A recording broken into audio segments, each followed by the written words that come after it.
Bien, buenas tardes con todos los presentes. Les saluda Claudia Camila García Márquez, miembro del Blog Legal. En esta oportunidad tengo el agrado de dirigir este espacio académico para llevar a cabo diversas ponencias a cargo de profesionales en materia jurídica, los cuales compartirán temas relevantes en las distintas ramas del derecho. Cabe resaltar que tiene como finalidad aprender, compartir e interactuar. Por eso el día de hoy tengo el gusto de compartir este espacio con el doctor Óscar Andrés Paso Pineda, quien es asesor jurisdiccional del Tribunal Constitucional. Asimismo, se desempeña como docente en la Academia de la Magistratura. Es magíster en Derecho Constitucional por la Universidad San Martín de Porres, especialista en argumentación jurídica por la Universidad de Alicante, España, y la American University Washington College of Law de Estados Unidos. Ha realizado una Corte Americana de Derechos Humanos en San José de Costa Rica. Después de relatar admirable trayectoria, en esta ocasión abordará el tópico con enfoque constitucional denominado Límites a la Reforma Constitucional, un tema en definitiva de suma relevancia en estos tiempos, ya que como es de nuestro conocimiento, en la Constitución se encuentra plasmado el proyecto de vida de toda una nación. Sin más que acotar, le doy la bienvenida y asimismo está en su tiempo, doctor. Adelante. Buenas tardes. Se ven las diapositivas, ¿no? ¿Cómo las estoy moviendo también? Sí, doctor. Bueno, ¿qué tal? Buenas tardes. En primer lugar, agradecer la invitación de Blog Legal por este espacio. Efectivamente, se trata de un tema que tiene bastante relevante, dada la coyuntura actual que podemos advertir en la actualidad, concretamente a propósito de algunos pronunciamientos del Tribunal Constitucional.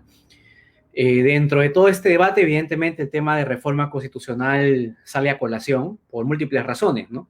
La primera de ellas tiene que ver con el hecho de que hay dos grandes extremos en la discusión, ¿no? Por un lado están las personas que promueven lo que sería simplemente la reforma parcial de la Carta del 93, y por otro lado hay un grupo de personas que más bien están promoviendo lo que sería la convocatoria, una suerte de asamblea constituyente, ¿no? Evidentemente todo esto tiene impacto en el debate de la política nacional porque genera preguntas respecto de si es o no conveniente convocar a una nueva asamblea o no. Yo lo que quiero explorar el día de hoy es un tópico que se encuentra bastante vinculado con esta discusión, que es el vinculado con los límites a la reforma constitucional. ¿Por qué decidí explorar este tema? Porque creo que hay cosas que están en el debate y que sin embargo no han sido claramente delimitadas, ¿no? Por ejemplo, qué cosas se puede reformar, qué cosas no, a qué procedimientos acudir, eventualmente cuáles son las ventajas y desventajas de convocar una asamblea constituyente y un considerable etcétera. En primer lugar, es preciso advertir una particularidad de la Carta del 93 que se encuentra en el artículo 32 de esta Constitución.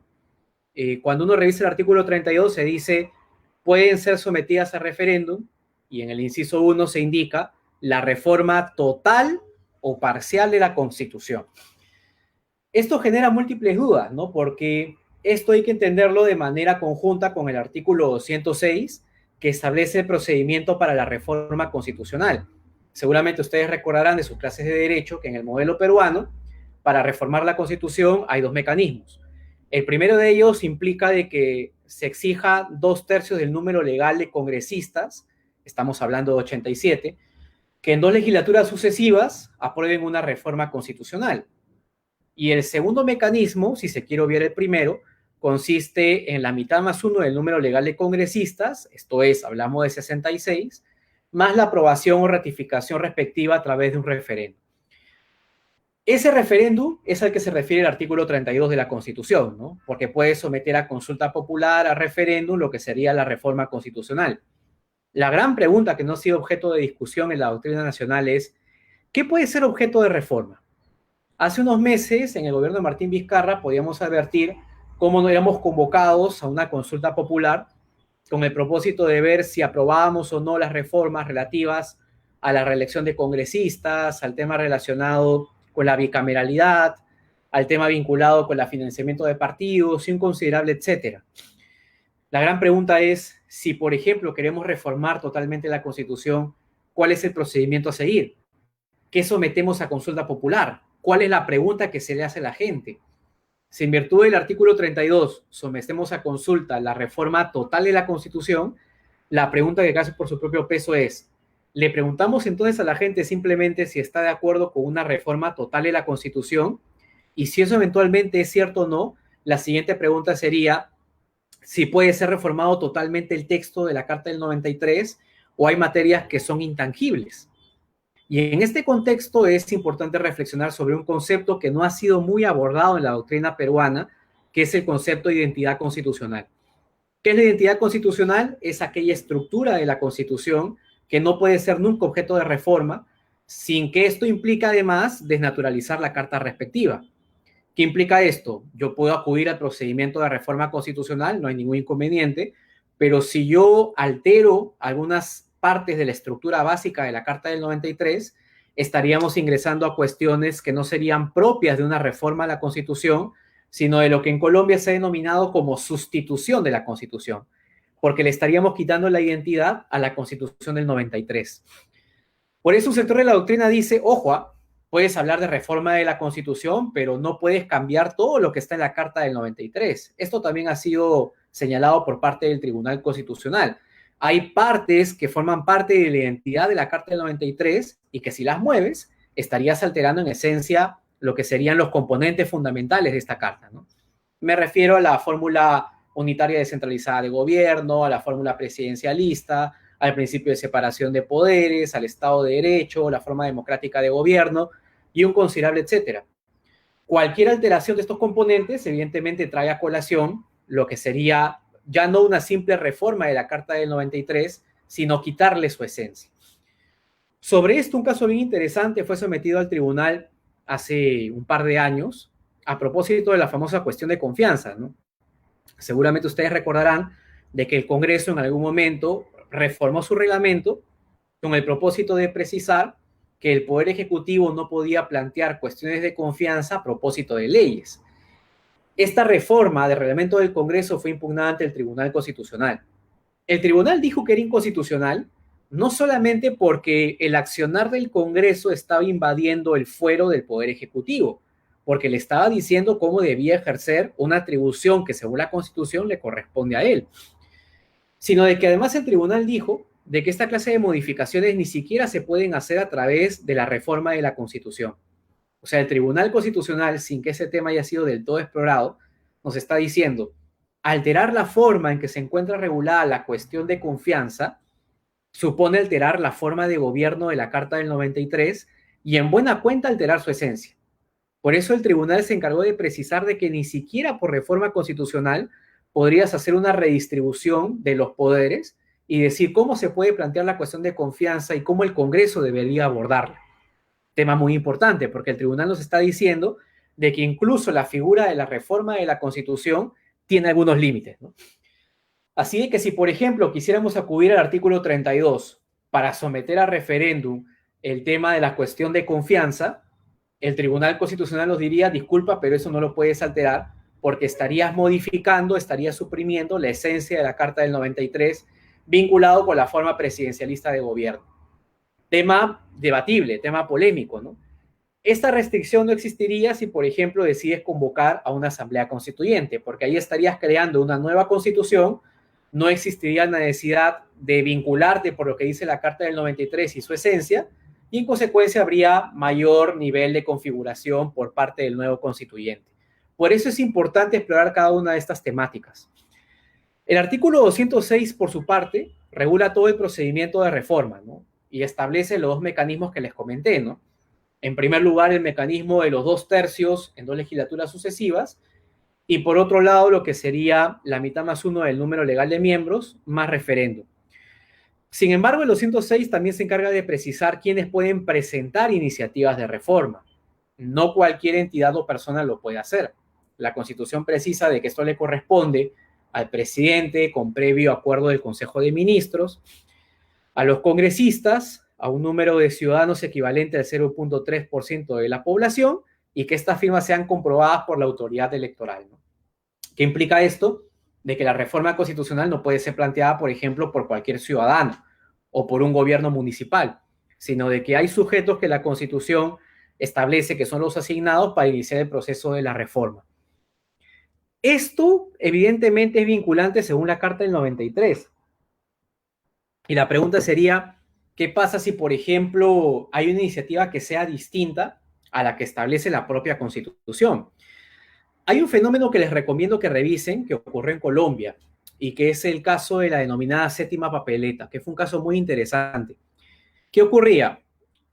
Colombia tenía su constitución que era de 1886 y que para los años 80 y 90 del siglo XX ya se encontraba completamente desfasada, ¿no? Tenía 100 años de antigüedad. Así de que muchas personas defendían la posibilidad de la convocatoria a una asamblea constituyente, ¿no? ¿Qué ocurrió entonces? Un grupo de estudiantes universitarios, tanto universidades públicas como privadas, ¿qué hizo? Inició el movimiento de la séptima papeleta. ¿Por qué se denominó el movimiento de la séptima papeleta? Porque los estudiantes promovieron de que en las papeletas que tenía la ciudadanía para votar por algunas autoridades públicas, porque había convocatoria de elecciones, se agregara una nueva papeleta que era la séptima, con el propósito de consultarle a la gente si estaba o no de acuerdo con la convocatoria a una nueva asamblea constituyente. Este procedimiento fue impugnado porque, según la Carta de 1886, solamente tenía competencia para emprender un proceso de reforma el propio Congreso de la República. En ese sentido, se decía de que si los alumnos estaban promoviendo este sistema de la séptima papeleta, este sistema era contrario con la Constitución.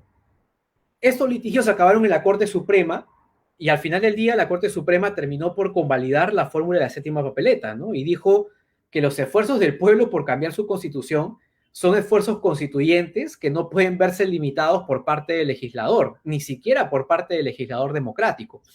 Así que al final Colombia convocó un proceso que terminaría por adoptar la Constitución vigente de 1991 que ustedes conocen en la actualidad, ¿no?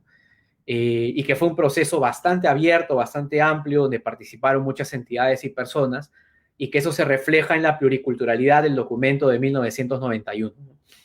¿Qué implicaba esto? De que los tribunales, cuando ven lo que se denomina momentos constituyentes, por lo general suelen decir, acá la ciudadanía es la que ostenta la soberanía.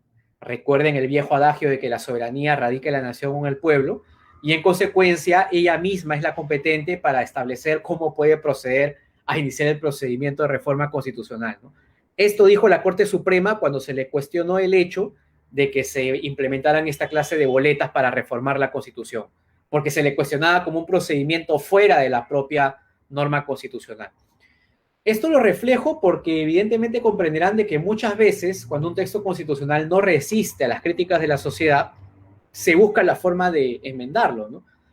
Puede ser bueno hacerlo a propósito de la Constitución vigente y hacer un tránsito ordenado, pero también tiene un aspecto negativo, ¿no? Y hay países como Venezuela o Bolivia que emprendieron cambios constitucionales que, si bien tenían algunos aportes favorables, lo cierto es que básicamente buscaban la concentración del poder político, ¿no?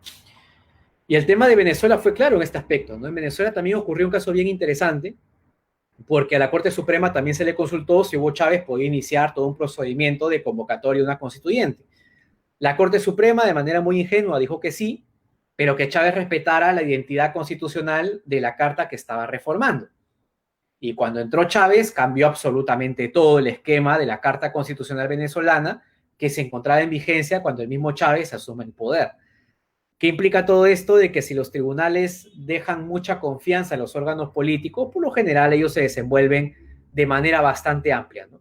Y acá también hay que decirlo, la presión ciudadana suele jugar un factor determinante en esta clase de episodios, ¿no? Porque en muchas oportunidades incluso los parlamentarios evaden un poco lo que establece la Constitución en aras de evitar críticas por parte de la ciudadanía, ¿no?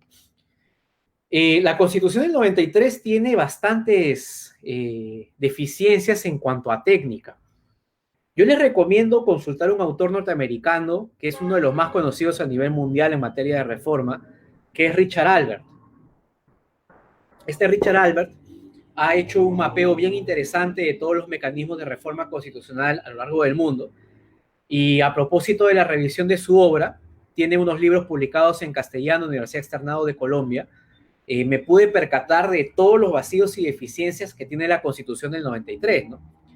Por ejemplo, si ustedes advierten, la Carta del 93 considera que todos sus artículos son igual de importantes. Ustedes podrán decir, profesor, ¿pero en qué sustenta esa afirmación? En el hecho de que el procedimiento del 206 para reformar la Constitución aplica para todos y cada uno de los artículos de la Constitución. Es decir, por ejemplo, es tan similar cambiar un artículo o reformar un artículo que reconozca un derecho fundamental como cambiar un artículo, imaginemos, relacionado, pues se me ocurre, con lo que sería el reconocimiento de la sede del Tribunal Constitucional del país, ¿no? Imaginemos que un Estado, en un artículo constitucional se diga, la sede del Tribunal Constitucional queda en la ciudad de tal país, de tal lugar. Y en otro artículo se reconozca una cláusula relacionada con un derecho fundamental. En el modelo peruano estaríamos asumiendo que reformar ambos artículos es exactamente lo mismo. Y eso ha hecho nuestro constituyente porque dice que el procedimiento del 206 se aplica para todas y cada una de las cláusulas constitucionales.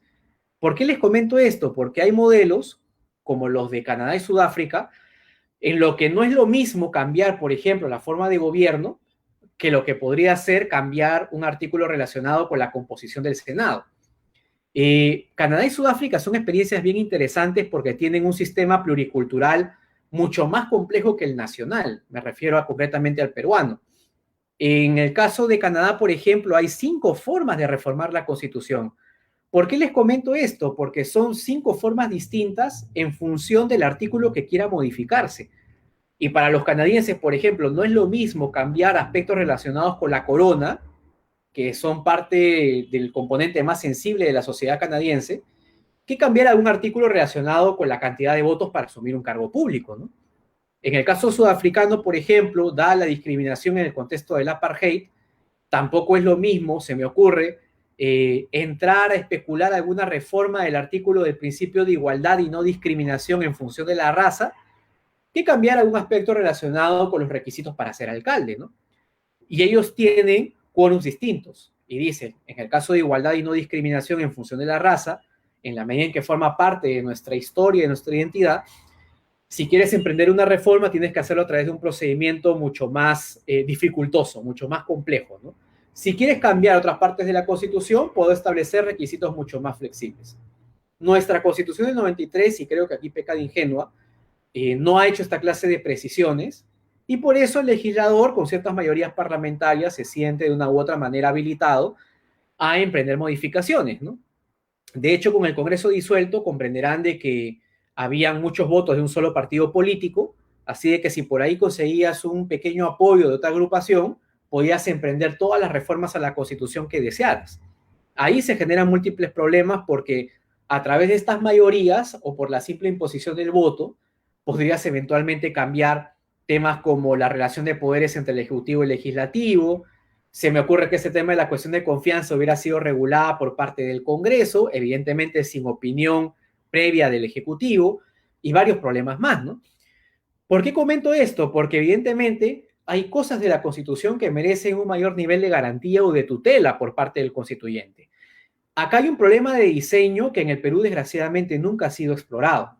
Y acá los constitucionalistas tenemos que hacer un mea culpa, ¿no? Porque por lo general nos dedicamos a estudiar la Constitución ya aprobada y elaborada, pero no nos dedicamos a estudiar los mecanismos para protegerla, ¿no? Y evidentemente, un buen mecanismo para proteger la Constitución es que en determinadas materias que sabes que son sensibles, que conforman la identidad de un país, puedas establecer mayorías calificadas para establecer el procedimiento de reforma respectivo, ¿no? Por ejemplo, si quieres alterar también temas relacionados con los supuestos de vacancia presidencial, temas relacionados con la separación del cargo de un congresista, estamos hablando de cuestiones que inciden en las relaciones de poderes entre el Ejecutivo y el Legislativo. Y en esa medida, reformar la Constitución no debería ser tan sencillo como cualquier otro artículo de la Constitución que no sea indispensable, ¿no? No crean que todo lo que está en la Constitución es relevante. Y acá hay que ser bastante claros, ¿no? La Constitución tiene algunos artículos que son más importantes que otros. El principio de dignidad de la persona, la fórmula democrática de gobierno, la forma republicana y demás, son cuestiones que son el componente fundamental o la esencia de la Carta del 93 y que seguramente son mucho más importantes que otros artículos constitucionales que regulan cosas que no son determinantes para la sociedad peruana. Desgraciadamente, en el contexto peruano actual, nuestros constituyentes siempre se han caracterizado por darle el mismo valor a todas las cláusulas constitucionales, ¿no? El derecho comparado acá nos da importantes lecciones de que hay cosas en la Constitución que son más importantes que otras. De ahí, otro tema que debería considerarse en el tema de la reforma constitucional es que no existe una protección del propio mecanismo de reforma, ¿no? En la Carta del 93, a diferencia de otras constituciones en el derecho comparado, no hay una referencia explícita a la imposibilidad de flexibilizar los requisitos para la reforma constitucional. En la actualidad se dice 2/3. ¿Qué pasa si se quiere modificar el artículo 206? Nuestro constituyente no ha previsto esa posibilidad, ¿no? Cambio el 206 para que se exijan menos votos. En lugar de 87, pongo que con 80 votos en 2 legislaturas sucesivas ya puedo reformar la Constitución. Otras constituciones establecen la fórmula de las cláusulas pétreas, ¿no? ¿Qué implica esto? De que la propia Constitución se encarga de decir qué materias en ningún supuesto pueden ser objeto de reforma constitucional. Y en algunos países se precisa que justamente uno de los artículos que es objeto de protección especial es el vinculado con la reforma de la Constitución, ¿no? Y el procedimiento para llevarla a cabo.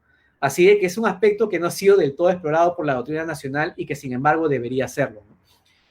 Y otro aspecto también muy importante es que no existe alguna clase de protección temporal de las reformas elaboradas, ¿no?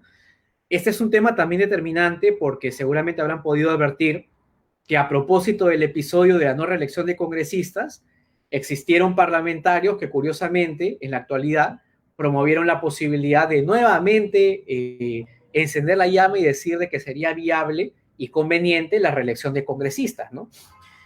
Yo particularmente tengo mi opinión particular sobre este tema, creo que sí debería permitirse, pero la gran pregunta es, ¿el veredicto popular que hiciste por referéndum lo podrías cambiar inmediatamente? Se entiende que sí, no hay ninguna clase de barrera temporal.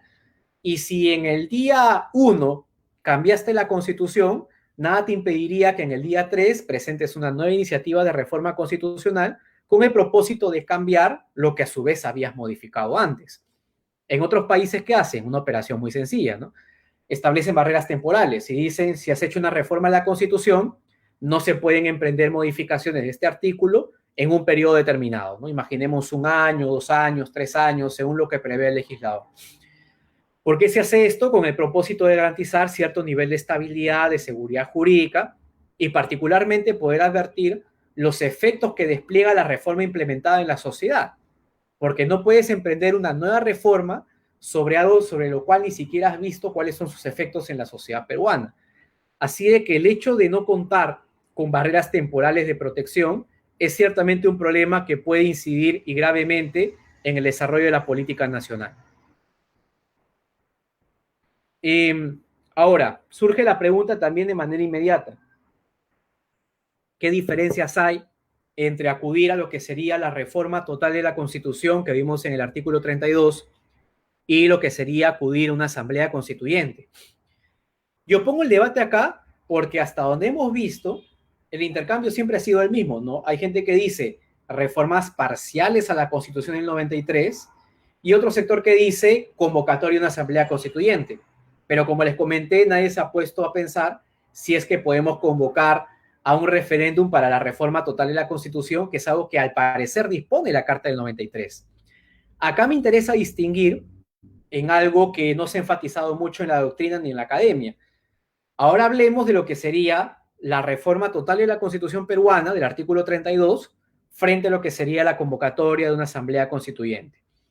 Si decidimos acudir al mecanismo de la reforma total de la Constitución, que se encuentra prevista en la propia norma fundamental, la primera pregunta sería, ¿todas sus normas son modificables? Y acá entra a colación el concepto del límite de la reforma constitucional, que es la temática que yo había desarrollado en la exposición inicial. Claro, cuando hablamos de la reforma total, no estamos diciendo de que hay una carta libre para someter a modificación cualquier artículo de la Constitución. Lo que acá se está diciendo es que si decides acudir al procedimiento de reforma total, hay cosas que no son modificables. Así de que es reforma total en cuanto a lo no indispensable de la Constitución, porque lo que el TC ha dicho es que el procedimiento de reforma no puede alterar la identidad de la Constitución de 1993. Y acá también entra a colación el famoso concepto de identidad constitucional. ¿Qué es la identidad constitucional? Es aquella estructura constitucional básica de un Estado. En el derecho comparado ha servido básicamente para dos cosas, ¿no? Ha servido en el modelo de la Unión Europea, en primer lugar, para frenar los procesos de integración. ¿A qué me refiero? Ustedes ya saben que en la actualidad la Unión Europea está compuesta de muchos estados. La Unión Europea cuenta con un derecho supranacional. La gran pregunta es cómo se articulan las relaciones entre el derecho interno y el derecho supranacional de la Unión Europea. Lo que se ha dicho por lo general es de que los estados tienen que someterse al famoso principio de primacía del derecho de la Unión Europea, que implica de que el derecho estatal tiene que subordinarse al derecho de la Unión.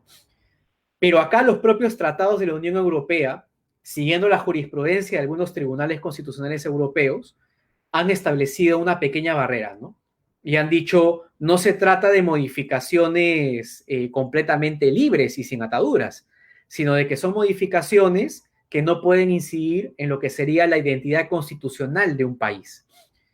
Países como Italia o Alemania desarrollaron una doctrina que era conocida como los contralímites. ¿Qué son los contralímites? Aquellas cosas que los estados pueden oponer al proceso de integración europea. Así es que si, por ejemplo, la Unión Europea trata de alterar la forma de gobierno de un país, si el Estado tiene que ser unitario descentralizado, federal, la forma democrática de gobierno, la fórmula del Estado social, si se pretende hacer eso por parte de la Unión, los Estados se pueden oponer ahí a lo que diga el derecho de la Unión Europea. Y la propia Unión Europea lo ha aceptado, ¿no? En sus propios tratados dice que se tiene que respetar la identidad nacional de los países. En mayo de este año, el Tribunal Federal Alemán ha sacado una sentencia bien interesante en la que ha dicho de que es inconstitucional un programa de bonos adoptado por el Banco Central Europeo que había sido avalada por el Tribunal de Justicia de la Unión Europea, ¿no? Que es el órgano máximo de la región. Y esto generó negociaciones por parte de la Unión Europea y Alemania, ¿no? ¿Qué implica esto? De que el modelo de la Unión admite excepciones, ¿no? Y que los estados pueden oponerlas válidamente a fin de discutir las políticas que va a adoptar la Unión Europea. Pues bien, este concepto de identidad constitucional no solamente es un límite al proceso de integración europea, sino que también es un límite a la reforma constitucional. ¿A qué me refiero? Muchas cortes de justicia han dicho de que los congresos, los parlamentos, no son poder constituyente, son poder constituido. Y en esa medida, si bien es cierto, están habilitados para emprender la reforma de la Constitución, no están habilitados, como diría la Corte Suprema de la India, de alterar la estructura constitucional básica del Estado, ¿no? Es decir, hay cuestiones que no pueden ser ni siquiera sometidas a reforma constitucional. Si quieres cambiarlas, tendrías que adoptar una nueva constitución. A esto la Corte Constitucional Colombiana lo ha denominado como el test de sustitución, ¿no? Y sostiene de que modificar algunos elementos particulares de la Carta Constitucional del 91 ya no es simplemente una reforma de la Carta, es básicamente cambiar de constitución. Y ellos diferencian entre lo que sería reformar y revisar, o lo que sería reformar o cambiar en los hechos la Constitución. La identidad constitucional es un concepto que le ha permitido a los tribunales justamente poder expresar aquellas cuestiones que no pueden ser sometidas a reforma constitucional. Así que para responder la pregunta, si decidimos acudir al mecanismo de reforma total, tenemos limitaciones porque según el tribunal hay cuestiones que no pueden ser reformables, ¿no? Una de ellas es la forma de gobierno. Incluso en una sentencia yo he visto que el tribunal ha declarado que el régimen económico forma parte de la identidad constitucional, tema que yo considero muy polémico, ¿no? Pero ¿qué supondría esto? Que si tú quieres alterar vía reforma constitucional el modelo económico de la Carta del 93, al final del día, ¿qué va a ocurrir? Algo bastante interesante, ¿no? Te van a decir, no la puedes cambiar vía reforma porque el TC ha dicho que forma parte de identidad constitucional de la Carta del 93. El segundo escenario es el de la convocatoria a una asamblea constituyente. Y acá la pregunta sería, ¿hay completa libertad jurídica para hacer esta constitución desde cero? La doctrina ya en la actualidad admite que no es una plena libertad, ¿no? De hecho, se comienza a enarbolar un concepto de constitución que debería ser compartido por parte de todos los países democráticos, ¿no? Esta constitución tiene una definición que está contenida en el artículo 16 de la Declaración Francesa de los Derechos del Hombre y del Ciudadano de 1789. ¿Qué dice este artículo 16? que aquellos estados en los que no exista separación de poderes ni garantía de los derechos carece de constitución. Y a partir de esta construcción, autores como Karl Lowenstein han comenzado a sostener de que las constituciones tienen que tener dos finalidades. Primero, limitar el poder político y en segundo lugar, proteger los derechos de la persona. Y que si esto eventualmente no está en una constitución, podemos asumir que este documento se le puede llamar cualquier cosa, menos una constitución que tenga como afán limitar el poder político. Por eso, y a partir de esta construcción se dice, está bien, puedes convocar una asamblea constituyente, hay margen de actuación muy amplio, pero esta asamblea constituyente tiene que respetar este concepto de constitución que ha sido compartido al menos por la doctrina occidental, ¿no? Tiene que ser una constitución que limite el poder y a su vez tiene que ser una constitución que dé adecuada tutela a los derechos fundamentales de la persona, ¿no? Y acá evidentemente juegan un rol importante los tratados y obligaciones internacionales, ¿no? O sea, el tema internacional no puede quedar completamente del lado de un proceso de reforma. De hecho, muchos países han sido fiscalizados a nivel internacional justamente a propósito de episodios de reforma constitucional. Un caso bien interesante ocurrió en Sudáfrica en la década de los 80, en la que se había efectuado una reforma constitucional con el propósito supuestamente de garantizar el voto de los denominados mestizos, ¿no? Pero que en los hechos se iban excluyendo de los derechos políticos a la población negra. El Consejo de Seguridad de la ONU expidió una resolución bien interesante en la que declaró nula la constitución sudafricana. Y evidentemente es un mecanismo de presión internacional. La gran pregunta es, ¿qué efectos en el derecho interno tiene una declaratoria de nulidad del Consejo de Seguridad de la ONU? Sudáfrica no se sintió intimidada, siguió con su propia constitución, pero en virtud de los empujes sociales terminó adoptando una carta constitucional que es la que rige en la actualidad Sudáfrica y que se caracteriza justamente por haber eliminado todo el aspecto relacionado con la discriminación racial. Pero ¿por qué comento esto? Porque el proceso constituyente de los estados ya no lo podemos tomar como desligado de lo que ocurre en el terreno internacional. En Centroamérica también han habido episodios similares con la famosa Corte Centroamericana de Justicia, ¿no? Donde también eran sometidas a cuestionamiento de esta Corte reformas constitucionales que eventualmente podían perjudicar la estructura constitucional del país, ¿no? Y en el caso de tratados de derechos humanos, por ejemplo, la pregunta sería si es que una nueva asamblea constituyente puede disminuir el nivel de protección que otorgan los tratados, ¿no? Porque imaginemos de que se convoca una nueva asamblea constituyente, las personas que están en el poder proceden a denunciar el Pacto de San José, deciden reimplementar la pena de muerte para muchos más supuestos y luego de eso nuevamente ratificarla. Ahí uno podría decir como Estado peruano, oye, yo me retiré en su momento, emprendí una nueva adopción de una constitución, reimplementé la pena de muerte para 10 delitos, todos ellos graves, así que la Convención Americana debería permitírmelo. Y ahí la Corte tendría un escenario muy complejo, ¿no? Porque lo que la Corte dice es de que hay un principio de no regresividad. Y claro, ocurre cuando durante todo el tiempo y de manera continua y reiterada eres parte de la Convención Americana. Pero la pregunta sería, ¿qué pasa cuando el Estado decide denunciar el tratado, que pasen unos años a adoptar una nueva constitución y establecer restricciones mayores a las que se tenía antes, ¿no? Y en esa medida, nuevamente ratificar la convención y decir, este es mi nuevo catálogo de pena de muerte, ¿no? Ustedes tienen que eventualmente respetarlo porque la estoy estableciendo solamente para delitos graves según el artículo 4 de la Convención Americana sobre Derechos Humanos, ¿no? Así de que ahí el tema de la jurisdicción de la Corte también va a tener un rol importante. De hecho, les voy diciendo también de que incluso los propios órganos internacionales promueven reformas de la Constitución. En el caso Boyce contra Barbados se vio una situación bien curiosa en la que un Estado había sido demandado por lo que se decía en su Código Penal y en su Constitución. ¿Qué ocurría en Barbados? Existía la famosa pena de muerte obligatoria. ¿Qué era la pena de muerte obligatoria? Que si cometías el delito de homicidio, la única sanción a imponer era la pena de muerte.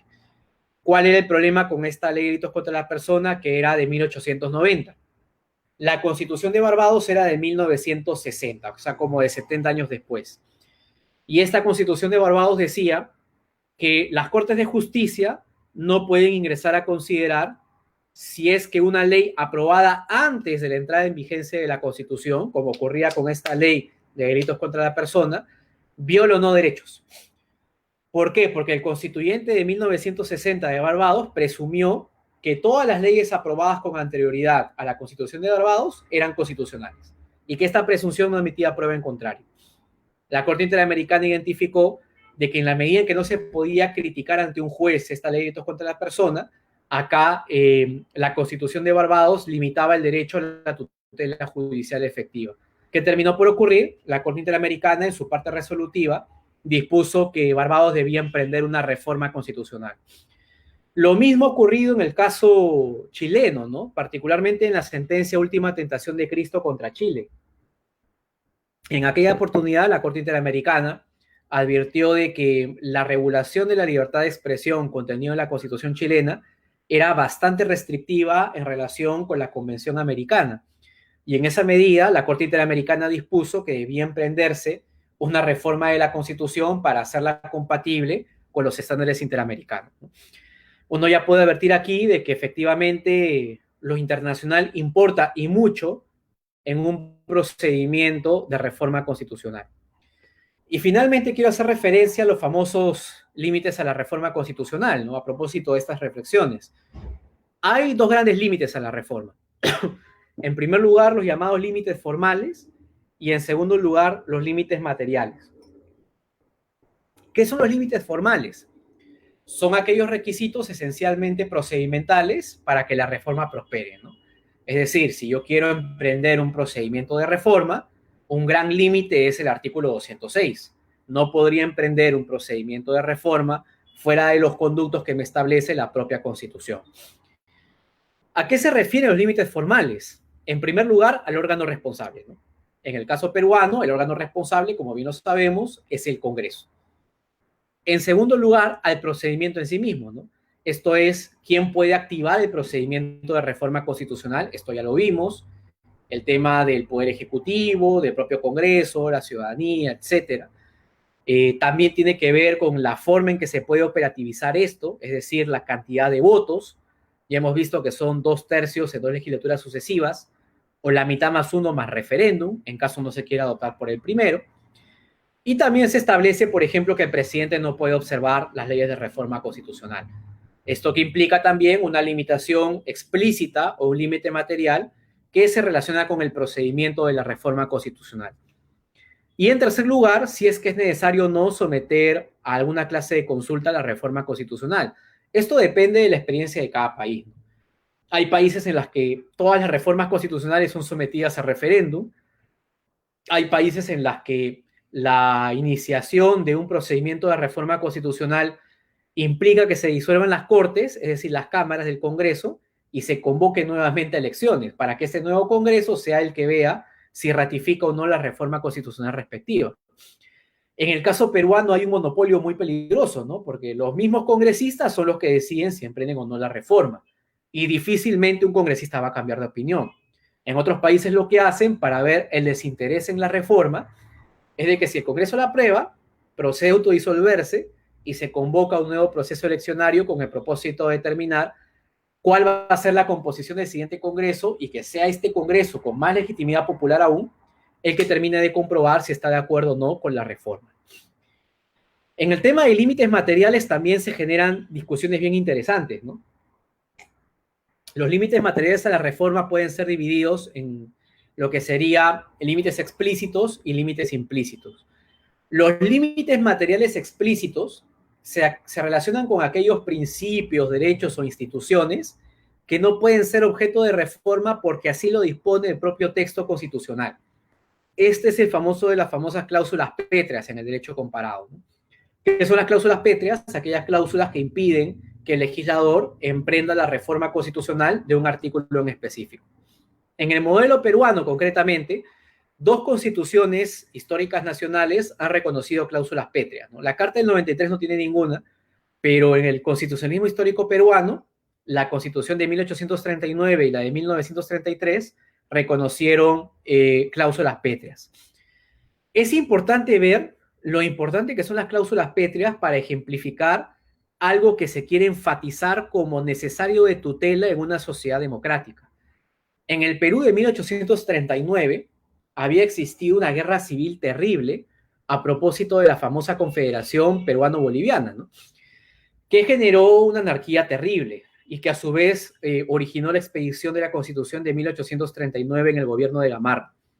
Gamarra establece una constitución sólida en relación con el poder ejecutivo, pero también en su constitución reconoce una cláusula pétrea y dice, ¿no? La forma representativa de gobierno, el principio de separación de poderes, no pueden ser objeto de reforma constitucional. Porque claro, Gamarra había visto todo el caos que se había generado a propósito de la Confederación Peruano-Boliviana y no quería que se altere la forma en cómo se administraba el poder en el Perú. Por su parte, la Constitución del 33 también va a obedecer una problemática en específico, ¿no? Todos conocen el oncenio de Leguía. Leguía aprobó su propia Constitución en 1920 y él fue presidente en 2 periodos, pero nos importa el segundo, entre 1919 a 1930. Y Leguía había ejercido con cierto nivel de autoritarismo el poder, ¿no? Con persecución a la oposición, límite de los derechos fundamentales y demás. Por eso cuando se da la revolución de Sánchez Cerro, allá por la década de los 30, y se emprende la labor de una nueva asamblea constituyente, lo que se desea recalcar es de que no existe la reelección presidencial y de que si viene un presidente y la quiere modificar, esta cláusula también es inmodificable, ¿no? Un problema así se vivió en Honduras. Les recomiendo que exploren porque el caso hondureño es bastante interesante. También a propósito de un presidente que se había reelegido N cantidad de veces y que luego la Constitución buscó preservar de que nadie se reelija más. La Constitución hondureña llegó al extremo de decir que si emprendías una reforma a la Constitución en el tema de la reelección presidencial, podías ir hasta la cárcel, ¿no? O sea, ya un tema bastante drástico que ocurrió en ese país, ¿no?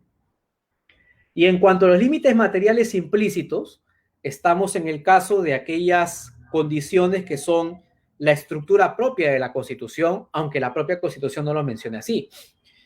Por lo general, uno puede decir que parte de identidad constitucional se relaciona con los límites materiales expresos, como el caso de las cláusulas pétreas.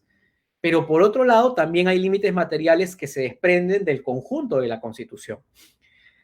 En la India, a esto se le denominó la Basic Structure Doctrine, como ustedes lo pueden ver en la lámina, que es la doctrina de la estructura básica, en la que la Corte Suprema ha dicho, hay cosas de la Constitución de la India que forman parte de contenidos indelegables, ¿no? Y que el legislador ni siquiera los puede desarrollar. Por ponerles un ejemplo, ¿no? En la India se habían promovido reformas constitucionales para que la Corte Suprema, a su vez, no judicialice leyes de reforma constitucional emprendidas por el Parlamento, ¿no? La Corte Suprema entendió de que eso alteraba el principio de separación de poderes y declaró esta ley de reforma constitucional como incompatible con la Constitución. De la misma forma, también se implementaron reformas con el propósito de beneficiar explícitamente a la presidenta en el cargo, y todo esto supuso de que la Corte Suprema dijera, oye, pues acaso la reforma constitucional no te da carta libre a que puedas alterar el mensaje esencial de la Constitución de la India. En Colombia ha ocurrido una construcción similar a propósito de la doctrina conocida como el test de sustitución. ¿Qué es el test de sustitución? El tema colombiano también es muy interesante. ¿Por qué? Porque la Constitución colombiana establece algo bien especial, ¿no? Se dice que la Corte Constitucional colombiana no puede conocer de cuestionamiento de leyes de reforma constitucional, salvo que sean cuestionamientos procedimentales. Esto es, el constituyente del 91 de Colombia le dio un mensaje bien claro a la Corte Constitucional. Oye, si viene el legislador y te reformula cosas como los derechos, cosas como la separación entre el Ejecutivo y el Legislativo respecto de sus funciones, eso a ti no te concierne. Pero si viene, por ejemplo, el legislador y quiere alterar el procedimiento de la reforma constitucional, ahí sí tienes competencia para examinar. O sea, eso quedó clarísimo. Pero la Corte Constitucional hizo un toreo muy explícito a lo que decía la Constitución del 91 y dijo, a ver, pero también dentro de los vicios procedimentales están los vicios de competencia. Y dentro de estos vicios de competencia yo debo asumir que un órgano como el Poder Legislativo, en la medida que es poder constituido, no puede emprender labores que son propias del Poder Constituyente. En ese sentido, yo, Corte Constitucional, tengo competencia para examinar si es que estas leyes de reforma constitucional aprobadas por el Congreso están o no en el ámbito de su competencia, ¿no? Es decir, si es como ejercicio de su poder constituido o si por el contrario es como parte de su ejercicio de lo que sería un poder constituyente que en realidad no lo es, ¿no? Y todo esto ha permitido construir a la Corte Constitucional de Colombia límites muy interesantes, porque, por ejemplo, el presidente Álvaro Uribe intentó emprender lo que sería una reforma constitucional para un nuevo mandato presidencial. ¿Y esto qué generó? Una queja ante la Corte Constitucional de Colombia, porque dijeron, oye, este sujeto ya quiere reelegirse para un tercer periodo. Para un segundo puede ser entendible, porque en el derecho comparado muchos países reconocen la posibilidad de 2 gobiernos sucesivos. Pero ya en un tercero puedes comprometer severamente el principio de separación de poderes. Y la Corte Constitucional creo que hizo bien porque declaró inconstitucional la ley de reforma constitucional emprendida por un Congreso partidario de Uribe, pero que sin embargo estaba promoviendo en buena cuenta la concentración del poder a favor de una persona, ¿no? Así de que este concepto de estructura constitucional básica, identidad constitucional, estructura jurídica fundamental, como en el caso de la India, son instrumentos muy especiales para entrar a una discusión sobre lo que sería, en el caso peruano concretamente, cuál es la identidad constitucional de la Carta del 93 y también cuál es la identidad constitucional de nuestro constitucionalismo histórico, ¿no? Porque la Carta del 93 tiene perfiles particulares, pero lo cierto es que hay componentes en nuestra historia que se han venido reiterando con el tiempo, ¿no? Y creo que a propósito de esta discusión ya podríamos entender en serio si es que conviene o no una reforma constitucional o quizás lo que sería la convocatoria a una asamblea constituyente. Bueno, quiero agradecer por el espacio brindado por parte de Blog Legal. No sé si hay preguntas o inquietudes, pero si no, procedo a terminar mi primera parte de la exposición. Muchas gracias. Doctor, muchas gracias por la ponencia, excelente, súper entendible. Sí, justo tengo dos preguntas. En primer lugar, me gustaría consultarle cuál es su postura, ya que se refirió al sistema de rigidez constitucional que tiene el Perú, y cuál es su postura en el sentido de que si se puede adoptar un modelo norteamericano para que de esa manera se pueda garantizar la participación popular mayoritaria en las reformas constitucionales. Y la segunda sería si coincide en el sentido de que los cambios en definitiva son necesarios y estos se pueden desarrollar o se pueden llevar a cabo mediante reformas, sin la necesidad de cambiar una constitución, ya que sería un cambio muy radical. ¿Y no cree que el hecho de pedir una nueva constitución o generar este gran cambio podría de alguna u otra manera poner en peligro ciertos puntos claves que propician o generan el bienestar del país? Esas serían las preguntas. Claudia, una preguntita, un favorcito, ¿podrías repetirme la primera pregunta? Porque justo estuve teniendo una llamada en el celular, disculpa. Ah, ya, no se preocupe. Sí, la primera pregunta iba más referido, como mencionó, el sistema de rigidez constitucional de Perú. Entonces quería saber su postura, eh, si se podía adoptar un modelo de participación popular mayoritaria en las reformas constitucionales. Sí, un gran tema que está pendiente de discusión a nivel nacional es el tema relacionado con la participación popular, ¿no? Lo que es cierto es de que si eventualmente en el Perú deseamos convocar, imaginemos, una asamblea constituyente, eso debería hacerse a través de un procedimiento ampliamente deliberativo en el que varios sectores de la sociedad tengan voz y voto, ¿no? En el caso chileno creo que estamos viendo un gran ejemplo de esto y también en el caso colombiano de 1991. En el caso de la constitución actual, por ejemplo, no creo que sea tan pertinente someter a consulta todos los procedimientos de reforma constitucional porque hay cuestiones que pueden ser modificadas o precisadas sin la necesidad de la convocatoria en general del pueblo, ¿no? O sea, algo que tampoco debemos dejar de lado, aunque pareciera por cómo se mueven nuestros políticos, es que los congresistas en esencia representan a la nación. En esa medida, en principio, actúan como delegados de ella. Por eso tienen una cierta dosis de confiabilidad, en principio. Me parece que las reformas que emprende el Congreso, me refiero concretamente a no las últimas, que fueron muy cuestionables, sino las que venían ocurriendo desde la Carta del 93, han permitido mejorar el texto constitucional. temas como las relaciones entre los poderes del Estado, la regulación de los organismos constitucionales autónomos, los temas relacionados con los derechos de la persona. Han sido modificaciones positivas y en realidad la gente no fue consultada sobre todas, pero casi todas ellas eran correctas, ¿no? Y la gente estuvo de acuerdo con ellas.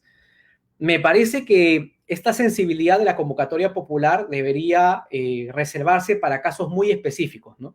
Porque también hacer un plebiscito recurrente de convocar siempre al pueblo por cada modificación constitucional no solamente genera un problema desde la perspectiva del presupuesto, sino que además también genera problemas relacionados con lo conveniente que es o no esta clase de cuestiones. Y también pensar en la problemática de si no sería mejor o no otorgar voto voluntario, ¿no? Porque imagínate que tengas un Congreso muy populista que quiere emprender muchas reformas y de manera muy reiterada esté convocando al pueblo para cualquier clase de modificación que ni siquiera sea relevante. El Congreso sí tiene que tener mucho ojo político para determinar qué procedimientos sí tienen que ser aprobados a través de referéndum y cuáles no. Y en esa medida tienen que saber identificar, en su condición de representantes de la nación, qué aspectos por su sensibilidad tienen que ser sometidos a consulta popular y cuáles pueden resolver ellos, porque por algo son congresistas, ¿no? Si son congresistas para consultar en general cualquier cambio de la Constitución, no están cumpliendo ninguna función en especial, ¿no? Lo que sí sería recomendable en todo caso es de que las reformas a la Constitución sean muy meditadas. Y esto desgraciadamente no ocurre en el Perú porque hay mucha mala fe, ¿no? ¿Qué se hace en el Congreso? Se espera al último día del periodo legislativo, se inserta un proyecto de reforma, se hace una primera votación y en el primer día de la segunda se aprueba la reforma constitucional. Ahí no hay ninguna clase de deliberación. Las barreras temporales permiten justamente que la gente tome conocimiento de una iniciativa de reforma y pueda participar. Así de que el Congreso, por ejemplo, debería publicar en varios medios de comunicación las iniciativas de reforma constitucional para que la gente, a través de entidades, organizaciones particulares, pueda remitir opiniones o participar como una suerte de amicus curiae, imaginemos, para dar una opinión sobre la temática que ha sido sometida a conocimiento, ¿no? Pero me parece que convocar reiteradamente al pueblo puede generarnos un efecto contradictorio, ¿no? Y encima no estaríamos precisando si sería conveniente o no tener el voto facultativo o obligatorio, que es otra conversación que también ha sido postergada, ¿no? Eso en cuanto a la primera. La segunda, no sé cuál era, ¿me la podrías repetir también, por favor?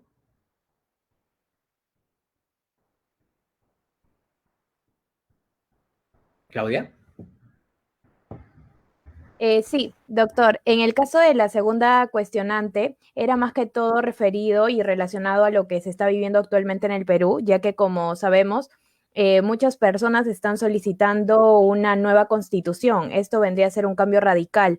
Entonces, ¿usted no cree que estos cambios podrían generarse por medio de simplemente emplear las reformas constitucionales?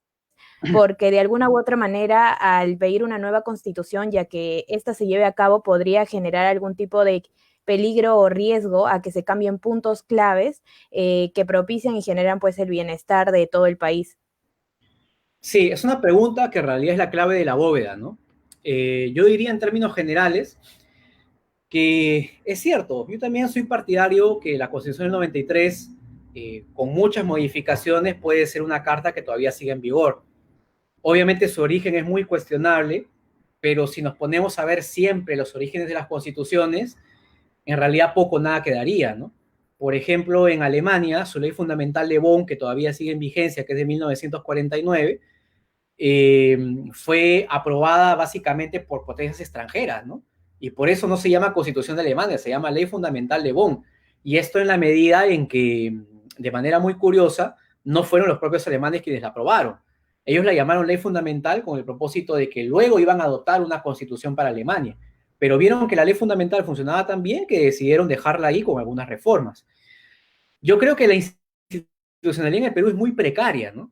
Y debatir una nueva constitución a propósito de cosas que la Carta del 93 puede cambiar, sí me parecería un poco excesivo. Pero ahora, hay que también tomar en consideración el factor extrajurídico.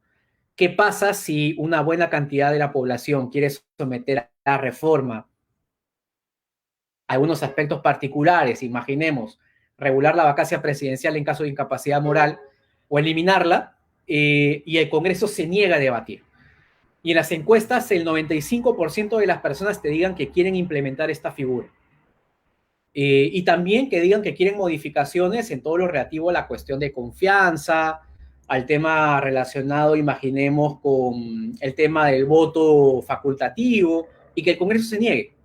¿Qué va a ocurrir ahí? De que la gente, como ve que la Constitución no se reforma por el procedimiento que ella misma establece, van a querer convocar una asamblea constituyente. Y esto es lo que la gente ve en la actualidad y es lo que la gente le molesta de manera muy comprensible, porque ven que el tribunal quizás no resolvió una controversia que debió resolver, porque ven de que quizás el Congreso nunca va a desear emprender una reforma de un poder que ellos consideran que le es propio, como le va a caer un presidente, y ese malestar va generando terreno, pues, para lo que sería una Asamblea Nacional Constituyente.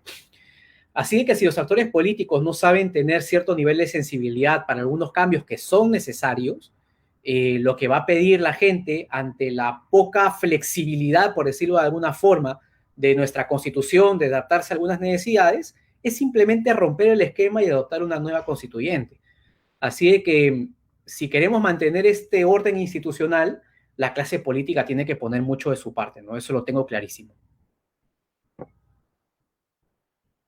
Perfecto, doctor. Muchas gracias por absolver las dudas. Bueno, sin nada más que acotar, agradecerle por su tiempo y su buena disposición, asimismo por todos los que pudieron presenciar esta gran ponencia. Y nada, me gustaría culminar con una reflexión, este espacio académico, y es en el sentido de que una constitución pues debe sostenerse y apoyarse en instituciones democráticas, ya que esto de alguna u otra manera va a propiciar de que no todo se quede en la teoría, sino que también se logre plasmar en la práctica y asimismo se protejan todos nuestros derechos y libertades fundamentales que como seres humanos nos pertenecen y deben de ser reconocidos. Y bueno, muchas gracias. Reiterarles mi agradecimiento por parte de todo el blog legal.